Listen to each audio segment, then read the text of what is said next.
Good morning, everybody, and wishing everyone a happy 1st of January. 2021 is a real thing, and I think that most of us are probably pretty happy about that. And also, it's Friday, and tonight is Shabbat.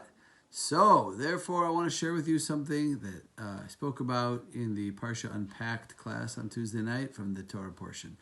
And that is that this week's Torah portion is the last final chapter in the book of Genesis, and it ends with the Parsha of Vayechi, which talks about the death of the patriarch Jacob and how before he died, he gathered all of his children and some of his grandchildren and shared with them what he wanted from them, what he aspired to see them accomplish, what his dreams were for them, where he felt their challenges were, and what he thought they need to work on and overcome in order to reach their own potential greatness. But there's an interesting backstory over here. There is a medrash that says that it's actually interesting. It's a question, trivia question. Why do we say, it's kind of a universal thing, when somebody sneezes, in most cultures, there's a response like Gesundheit or Labriut or L'chaim or whatever it might be. Different people say different things.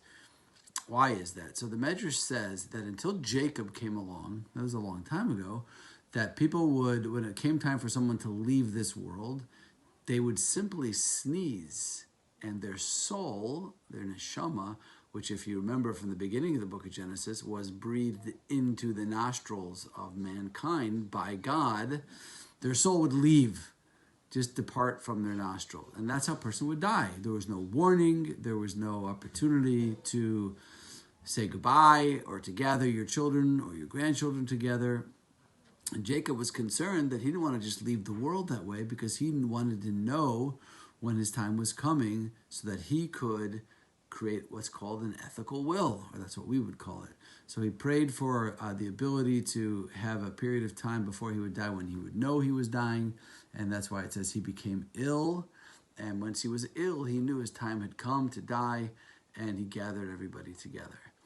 But what I think is really important from this story, not just the interesting tidbit that that's why we say labriut, or to your health, or gesundheit, but the reason that what I think is interesting is that we see in this Parsha this idea, this very fascinating idea of creating an ethical will. Now, when is the time to do that?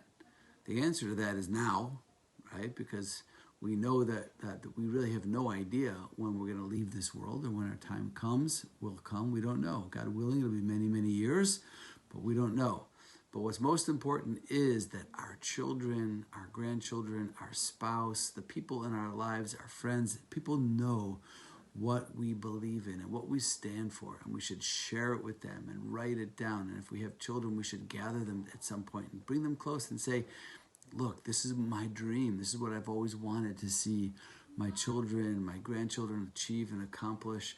These are the values that I learned from my parents that are most important to me, that I want you to cherish and pass down to your children, and to communicate those ideas either in a writing form, in a written form. I have one friend who did just that, and it was a very powerful thing. He wrote a letter to each one of his children, or in verbal form, or take a selfie video of yourself.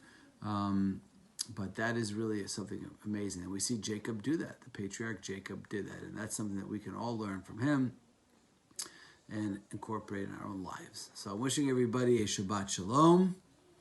Have a wonderful Shabbos and a wonderful, healthy, successful 2021. Shabbat Shalom.